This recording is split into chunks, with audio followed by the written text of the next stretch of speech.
Salut les gros crushers, aujourd'hui on se retrouve sur une vidéo review de main en espresso, principalement du 2€ que j'ai pu jouer ce matin, donc j'en ai fait un petit peu, vous voyez j'en ai fait 39, donc ça s'est plutôt bien passé.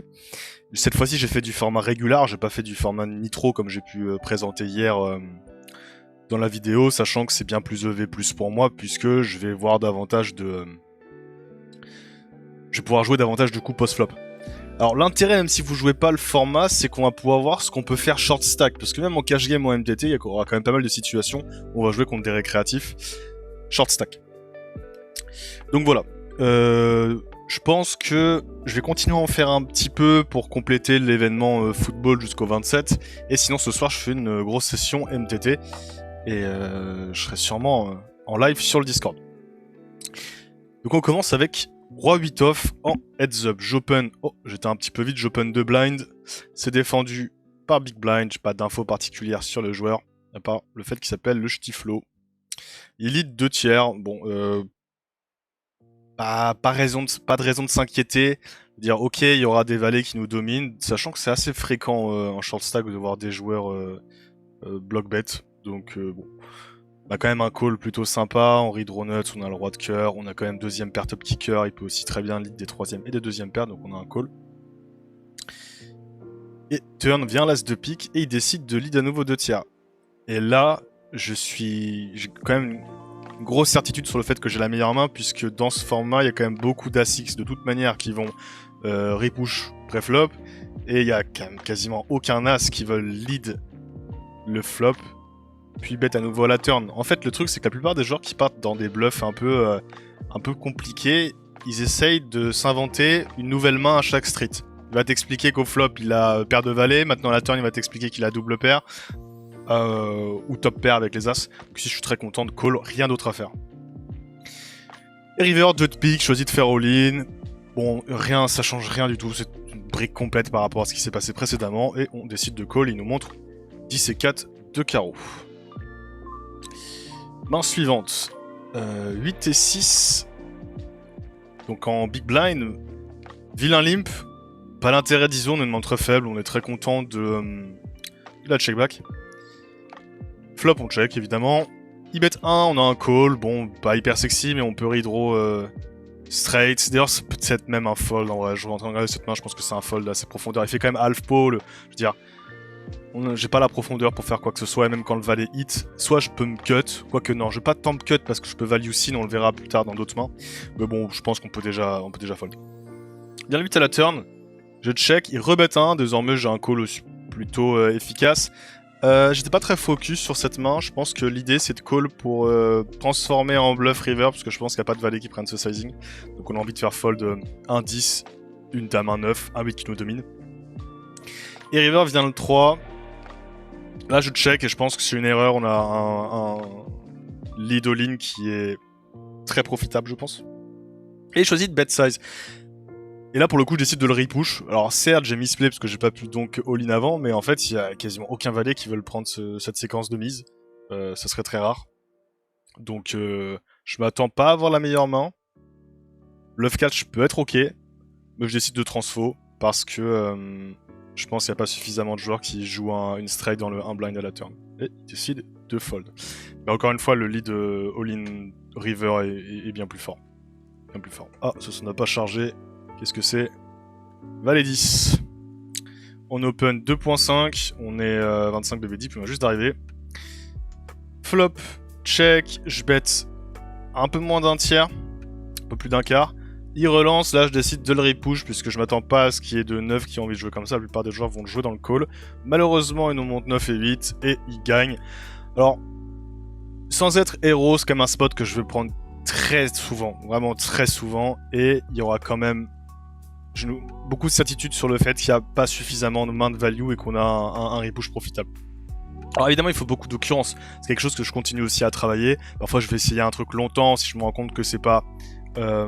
au petit, je vais arrêter ou alors je vais tester d'autres choses. C'est bien aussi d'explorer de sortir des sentiers battus au poker. Et c'est pour ça que je vous montre aussi ce genre de main.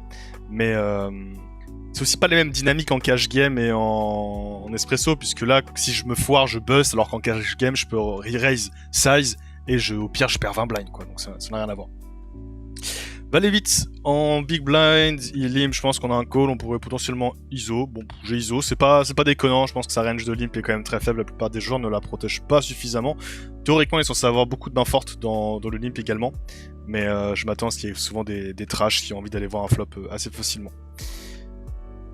Roi 5-7, on a un bon board assez bête, la plupart des rois ont envie d'open, il y en a même qui vont open push, donc pas tant de kings dans le limp, donc je pense que je le bet et en fait je me rends compte que je check, je préfère bet, je suis pas fan de mon check.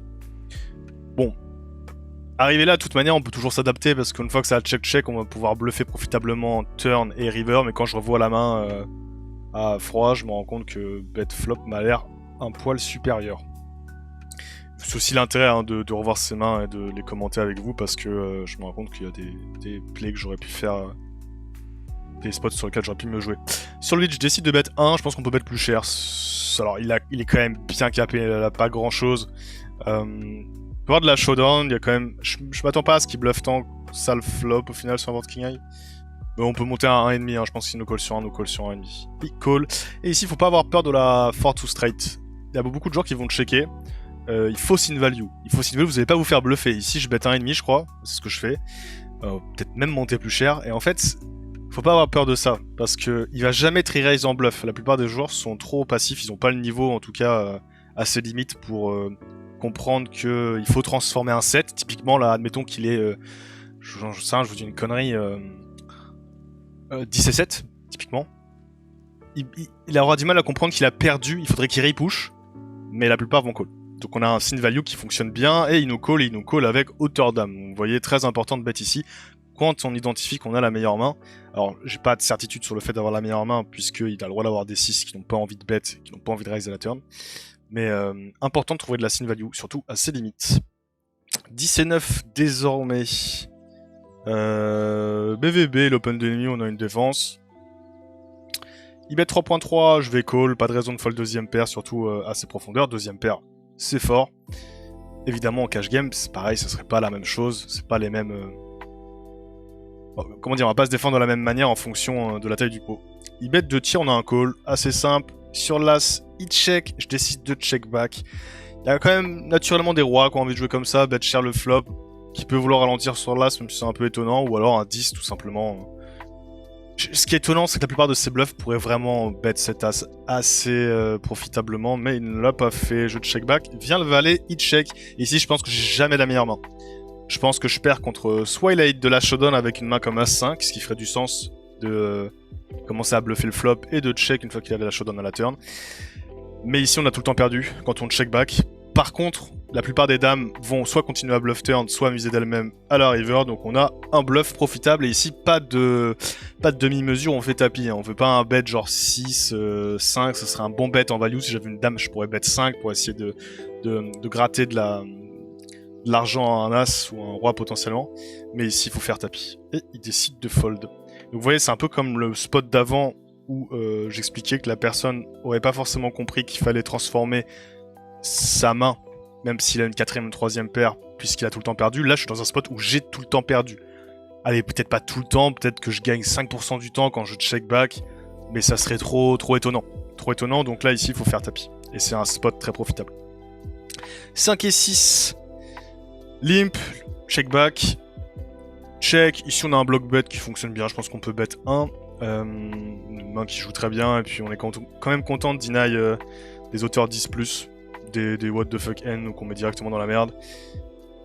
Il call, valet, check. Ici on check back, aucun intérêt de miser. Il a tout à fait le droit d'avoir des mains suitées. Il a tout à fait le droit d'avoir des mains qui va float, qu'il a pas envie de fold. Du style bon après il a limpé donc il y aura pas tant de bons valets, mais si c'est chauffé de limp valet 10, admettons, dans tous les cas il a pick up de l'équité.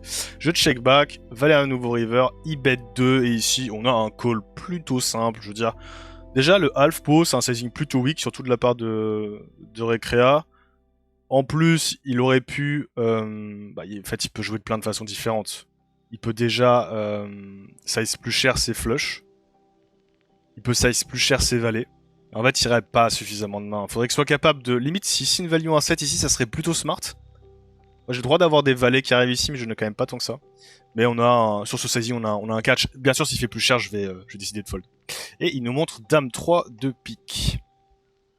On continue avec Dame 2 off. J'open à 2,5. Je pense que c'est pas bon. Il faut open 2. Je sais pas pourquoi j'open 2,5 à 17 BB deep, mais on peut open. Alors en value, ça serait même un bon exploit puisque les joueurs 3 bet pas suffisamment ou 3 bet ou ils vont pas faire suffisamment de 3 bet shove. Donc au final, un open 3 avec une bonne main peut faire du sens. Check, si je bet très small, 1.5, c'est payé. Check, on va check back, il a quand même le droit d'avoir des as, surtout quand j'open 2,5, c'est aussi pour ça que je suis moins fan de mon size. Il aura le droit d'avoir des as off, des as low kick. Donc je décide de check back. River, il bet 4.8. Pour la même raison que tout à l'heure, en fait. Le truc, c'est quand on regarde, on est en heads up, on est short, il y a quand même beaucoup de float naturel sur le flop. Des draws, principalement. Les as peuvent jouer dans d'autres lines, typiquement pré-flop. Peut aussi jouer dans d'autres sizings, c'est pas un sizing très cher. Et je pense pas que le fil soit capable de sin value une dame ici. S'il y avait une main comme dame valet, ça serait très bien joué. Mais je pense pas que les joueurs ont le niveau pour le faire à ses limites. Même un dame 10 qui aurait... quoique dame 10 c'est un peu... c'est un peu sin, mais un dame valet pourrait très bien partir dans le sizing. Mais si en fait il est pas capable de value une dame, il rep un as ou rien, ou alors des doubles paires évidemment, il a le droit d'avoir 7 et 8, il a le droit d'avoir dame 8, dame 5. Mais on a quand même un call profitable je pense. Valet 8 off, on défend contre open 2. On va quand même défendre assez large, hein. Surtout Vincent BB Deep. En 3 max avec notre big blind, on a quand même une tonne de défense.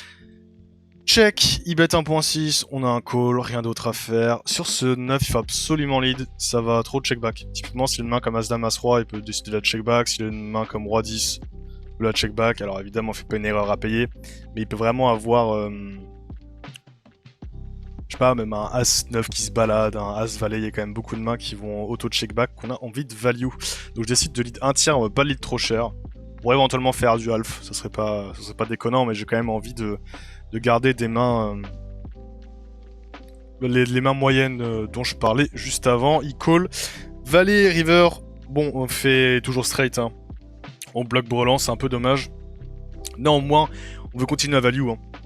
Pas faire un sizing trop cher, parce qu'on a identifié qu'il avait surtout de la showdown avec des deuxième et troisième paires, potentiellement des brelans maintenant. Donc on peut faire un half max, et je pense que c'est ce que j'ai fait. J'ai fait half, et il nous a call hauteur as, donc étonnant. Mais c'est pour ça qu'aussi on a de l'intérêt à prendre des sizings plus modérés à ces profondeurs, puisque les mecs, ils vont péter des plombs, alors que si je me mets à bet trop cher, évidemment, as 4, il ne sera plus là. Et de toute manière, dans ce spot-là, j'ai la meilleure main, il a une main trop faible. Même si j'ai nuts, admettons que j'ai nuts absolu, admettons c'est pas un valet qui vient, c'est... Bon, c'est rien, j'aurais pas nuts absolu parce que j'ai pas roi dame, mais on va pas faire all-in, ça ferait pas de sens. Il faut vraiment prendre un sizing adapté à la range adverse. En tout cas, en pratique.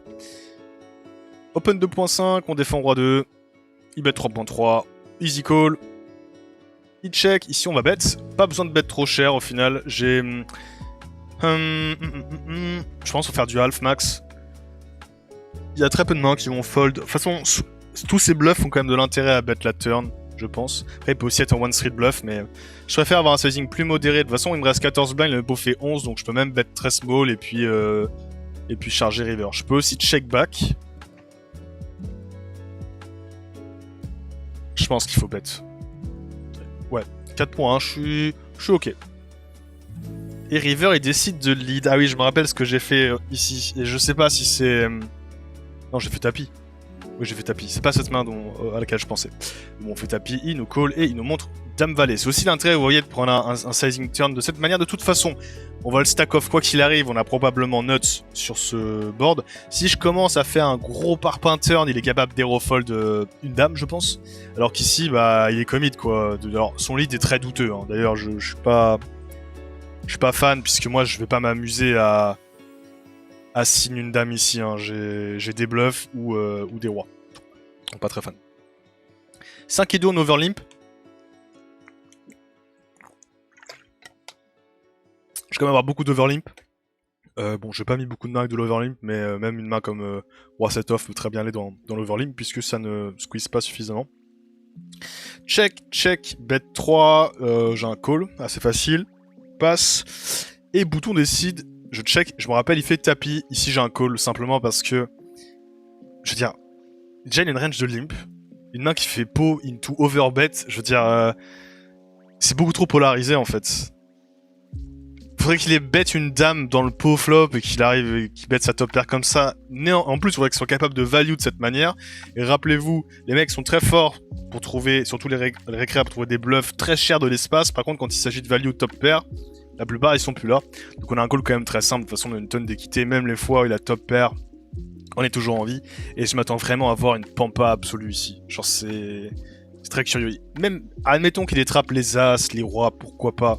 Pourquoi pas, mais le sizing turn est quand même trop polarisé. Donc on a un call, il nous montre 3 et 7 off, donc vous voyez, c'est assez étonnant. On continue. Est-ce que cette main, j'ai déjà faite? J'ai déjà fait cette main. Attendez. Ah oui, j'ai déjà faite. Vous disiez bien. Attendez, on va la virer. Hop. As-10 off, on open 2. Défense, je crois même open 2,5, hein, ça n'a pas me trop bête, donc ça serait pas déconnant. Ici, donc push, on a un call. Alors je sais que ça peut paraître bizarre, mais y a aucune main de value qui veut jouer comme ça. Littéralement, allez, un valet, mais même un valet, genre... ce serait très étonnant, déjà les deux, c'est très peu probable. Mais ici, alors, je ne sais pas pourquoi, mais depuis que je fais quelques espressos, les mecs sont capables de faire des trucs qui ne font... Comme le mec qui a 3 et 7, faut vraiment pas être neat hein, sur ce format parce que il y a vraiment des spots magiques à prendre, dont celui-ci. Il nous montre 6 et 8 off. Malheureusement, il fait le 6 à la turn et il remporte cet espresso. Mais bon, il avait quasiment 0 équité, donc je suis fine. Alors c'est encore mieux avec As-Dame, As-Roi. Hein. Je vous le conseille même avec un Roi-Dame, parce que pour le coup, on a 2 over les fois où il a un valet. Mais bon. Ici, pour avoir vu des spots comme ça toute la journée et toute la veille, il n'y a pas de doute. Je pense qu'il faut call. En tout cas, c'est mon avis. Vous avez le droit de pas être d'accord et de me contredire, mais je pense que c'est un call très profitable. Alors, on a vu la main, malheureusement. On va recommencer. 7 et 6 off, on open 2. C'est un peu loose, mais comme ça 3 bat pas suffisamment, on est ok, je suis chip lead en plus, j'aime bien mettre la pression quand j'ai davantage de jetons. Il bet 1, on peut raise, on peut call. Raise est fine quand même. J'ai fait tapis, wow, c'est très agressif. Pourquoi j'ai fait ça, j'en ai aucune idée. Peut-être que j'avais un read sur le fait que le mec est capable de call vraiment airball, ce qui serait pas étonnant, mais j'aime pas. Pour le coup, je préfère raise et deny toutes les cartes du paquet, hein. Les fois où il a une pampa complète, un 10 et 8, un valet 8, ce genre de main. Et voilà, bon, ok, il me colle As-2, bon, c'est pour ça que je fais ça, mais je me rappelle pas vraiment du profil de ce mec, mais ok. Mais sinon, pas standard du tout, hein. Pas standard du tout. Bon, là, on est contre Zuzumaxu, j'ai dû le voir faire n'importe quoi, c'est pour ça que je prends le play, mais non, il faut call ou au raise, il faut pas faire tapis. Ici, limp de Zuzumaxu à nouveau, bah, c'est peut-être là où j'ai vu la lumière. On l'ISO à 3. Il bet 3.9, on peut call, on peut repush. Bon, dans tous les cas, on est dans un spot à peu près similaire. Je veux dire, il n'y a aucune main de value qui veut faire ça. Déjà, faut qu'il ait des 2 dans le limp call, faudrait qu'il les joue comme ça. Il peut avoir des 8, mais on s'en fout, on a 2 over plus read draw full. On est très content. Read draw full, qu'est-ce que je raconte? Read draw flush. Donc on peut call pour le laisser s'embarquer. Le problème, c'est que je m'attends pas à ce que ça multibar tant que ça. Il est même capable de nous payer une barre dominée quand on repush. Je pense que repush est fine. On est content quand même de deny toutes les cartes du paquet à nouveau, même si notre haute terrasse, je vais y arriver, assez bonne. En vrai, on est quand même content de garder des rois. Le truc, c'est que je pense pas qu'il y ait tant de rois X qui bluffent dans cette line. Genre, admettons qu'il est roi 7. Bah, quand tu hits ton roi, tu le stack off. Mais ok, j'ai fait tapis, il a passé. Bon, pas spécialement fan. C'est des spots vraiment bizarres, donc je saurais pas vous dire exactement il faut faire ça, c'est sûr, c'est le meilleur play. En tout cas, ce qui est certain, c'est qu'il faut comprendre que dans ces spots-là, il faut pas être trop frileux. Limp, overlimp, donc ça j'en parlais, j'ai quand même pas mal d'overlimp. Check, check, check. Ici, je pourrais commencer à bluffer, mais j'ai tellement pas d'as dans ma range, si j'y réfléchis, lui non plus. Lui, il peut le droit d'en avoir, par exemple. J'ai commencé à bluffer, ok, j'aime bien. Alors j'aime bien. C'est vraiment le prendre pour un con. Et ici j'ai give up. Ici j'ai give up. Parce que trop compliqué, assez profondeur. En fait, j'aurais bien aimé barrer n'importe quelle autre carte. Mais même là, une autre roi capable de fuck call. Hein, alors, on va avoir roi 10, roi valet, ce genre de main. On va avoir des dames. On fait plus rien fold là. Hein. C'est horrible ce genre de board. Faut pas les bluffer, surtout à ces profondeurs. Et ah oui, je me rappelle cette main, je check. Et là, check back. As valet off. Bien joué mon gars. Je sais pas pourquoi il a check back, mais bon, évidemment, faites pas ça chez vous. Valet 3, je crois que je l'ai open. Ouais, alors j'open très très loose. Hein. Quand je suis chip lead, je mets une pression de malade. Je profite surtout contre les adversaires qui ne m'ont pas montré beaucoup d'agressivité pré-flop. J'en profite une tonne. Ici, je peux bet 1. Ah oui, bon, je me rappelle aussi de celle-ci. La Doncoin, Snap Call. Pas d'autre chose à faire. Excusez-moi.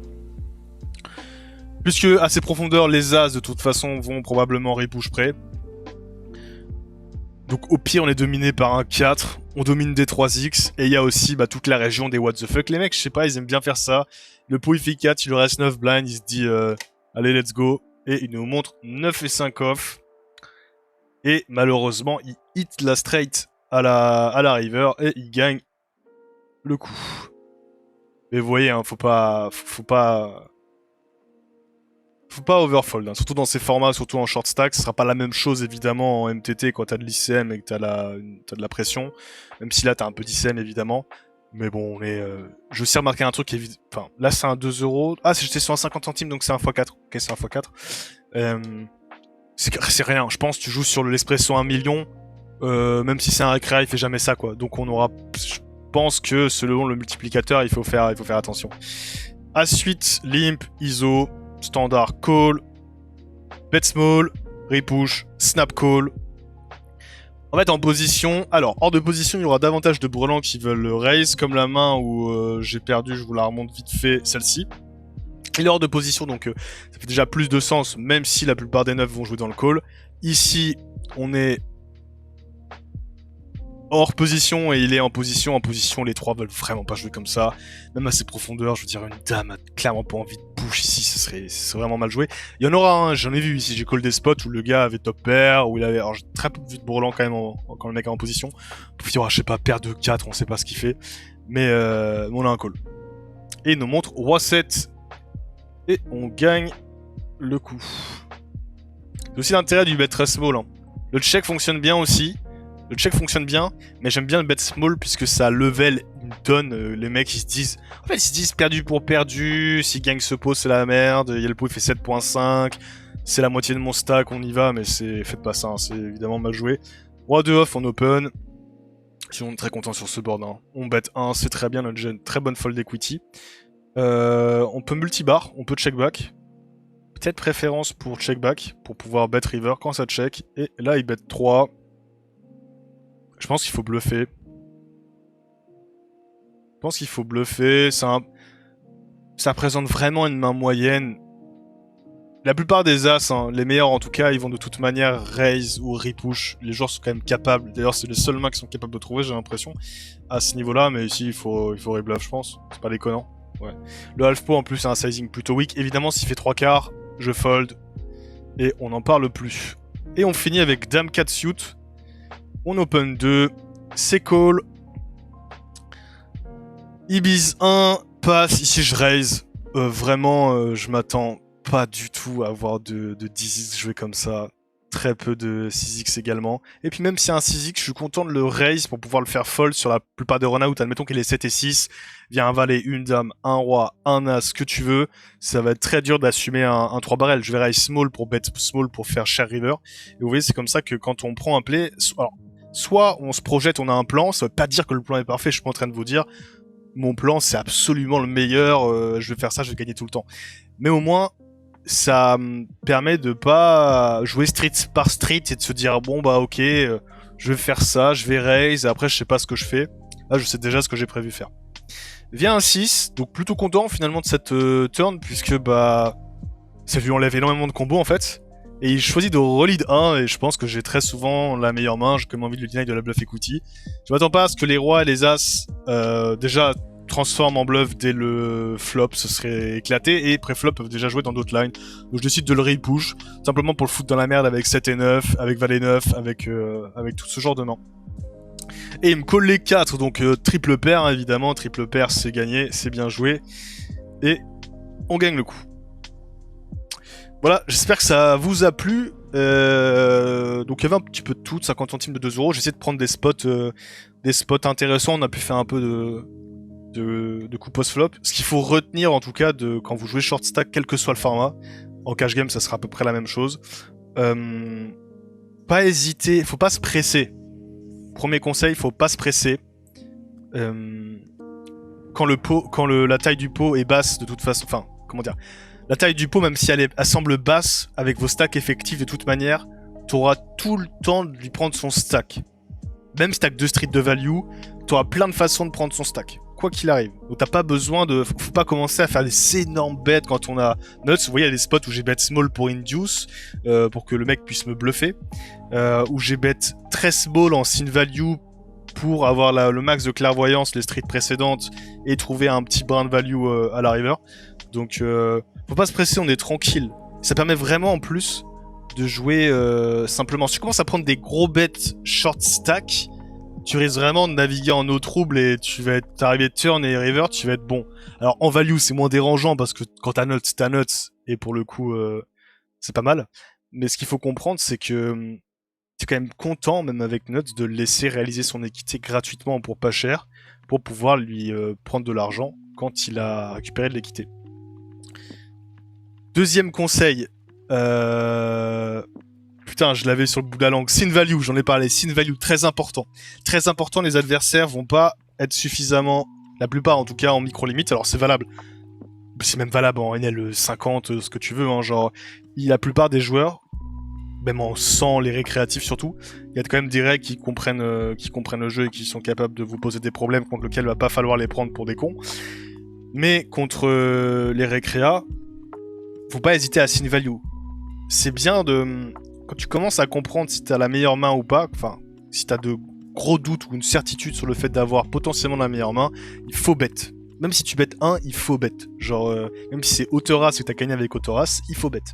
C'est très important. Là, il y a quand même beaucoup d'espresso et là où je tire de l'edge par rapport à la nitro, c'est que, ok, je fais pas tout le temps nuts, mais par contre, j'arrive à aller chercher une blind, 2 blinds, et ça fait la diff, parce qu'on est short stack, et quand tu récupères des petites blinds comme ça, c'est pépite. Et à contrario, faut pas call plutôt. Comme vous l'avez vu, j'ai transformé aussi des mains faites, genre des 3e et des 4e paires. Il faut plutôt fold ou les transformer en bluff si on pense que on a un bon bluff potentiel, mais pas call. On va pas se faire milk en fait. On va pas commencer à donner une blind et demie ou 2 blinds alors que le mec a toujours mieux. Et 3e conseil, c'était mon 3e, mon 2e ou mon 3e? Putain, je sais plus là, c'est la fatigue. Ouais, pas avoir peur, ne pas être nit. Déjà, ne pas être nit sur ce format, il va falloir prendre des spots en fait. Là, je joue contre des joueurs qui sont trop nit. Ils attendent d'avoir les meilleures mains. En fait, ils attendent de... Je les vois, ils pushent que les as, les mains comme ça. Il y a des mains qui jouent très bien, même au bouton, que t'as envie d'open push.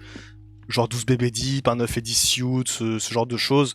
Même quand t'es en heads up, va falloir push beaucoup. Où là, vous avez pu voir des plays qui peuvent paraître un peu variancés, un peu volatiles. Certes, il faut pas avoir peur de... comment dire, de call même une hauteur, une 2e paire, une 3e paire. Une 3e paire, c'est fort. C'est fort. En short stack, c'est fort, une 3e paire. En heads up, encore plus. Alors, je sais pas pour ceux qui jouent en heads up en cash game, par exemple, mais 2e, 3e paire, c'est des mains qui sont fortes. Et on n'est pas en cash game sans BB deep. Donc en fait, même si tu joues contre un récréa qui a 25 blinds en cash ou autre, il va quand même falloir que tu réévalues la force de ta main par rapport aux profondeurs. Et 4e conseil, jouez pas beaucoup de tables, quel que soit le format. Là, j'ai vraiment joué... hier, j'avais joué un peu comme un abruti, plein de nitro, je cliquais sur des boutons. Là, je me suis dit que j'allais vous faire une vidéo plus qualitative et on allait voir en profondeur des plays post-flop. Mais écoutez-vous, en fait. Essayez de... Si vous vous rendez compte que vous jouez comme un robot, c'est pas bon du tout. Surtout dans ces formats, je me bats vraiment dans tous les spots. J'essaie vraiment de récupérer. Même quand je fatigue un peu, je sais plus ce que c'était, le spot où j'ai... Il est où? Ouais, le 8 et 6 ici où je dois lead all-in, je le vois pas. Ici, je reste focus, je vois qu'il bête. Je prends le temps que j'ai, même si c'est très rapide. C'est aussi le problème du format, c'est que c'est très rapide, donc on pourra crush plus facilement une fois qu'on maîtrise bien tous ces petits trucs-là. Mais pas beaucoup de tables et du jeu de qualité. Vraiment, il y a un moyen de gagner de l'argent dans plein de spots et il faut le voir. Au début, c'est difficile à voir, je vous dis pas le contraire. On va give up, on va se dire on a toujours perdu, il a toujours mieux. Bon, ma main... ah vas-y, me demande une blind, je vais payer. Non, en fait, si tu dois bluffer, si tu penses que... Prends du temps. prend du temps, et moi c'est un de mes trop gros leaks, et c'est toujours un de mes leaks. Parfois je joue de manière un peu obsessionnelle, où j'ai le cerveau qui joue tout seul, mais prenez votre temps. Et 5e conseil, jouez pas les espressos. Non, en vrai, je pense que ça peut être tricky pour les débutants. Je conseillerais peut-être de jouer à un cash game sans BB Deep ou du MTT, parce que c'est quand même un jeu un peu plus particulier. Mais si ça vous plaît, il y a quand même beaucoup d'argent à se faire. Je pense que pour monter une roll, c'est un très bon format. Pour monter une roll, c'est un très bon format, parce que vous voyez, les mecs font n'importe quoi. Alors ce que je vous déconseille par contre, c'est aussi le problème, c'est que le rec est extrêmement élevé en 25 centimes, 50 centimes. Je crois qu'il se cape sur les 5 euros. Déjà les 2 euros c'est plus raisonnable. Mais voilà. Et j'espère que ça vous a plu. Moi sur ce, je vais aller manger. Et puis grosse session MTT ce soir. Et je pense que la prochaine vidéo sera du MTT. Allez, salut les gars.